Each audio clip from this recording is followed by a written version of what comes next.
Panginoong mapagmahal, maraming salamat sa biyaya ng buhay na iyong bigay sa akin at sa aking pamilya.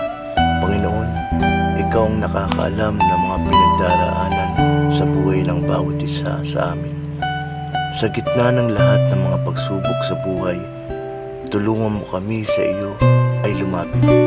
Ikaw ang bukal ng pag-asa ng aming buhay at kami ay naniniwala at nagtitiwala na ang lahat ay magiging maayos sa ngalan ng iyong pagmamahal sa aming lahat. Panginoon, pinupuri ka namin at pinasasalamatan sa lahat ng biyaya na aming natatanggap mula sa iyo.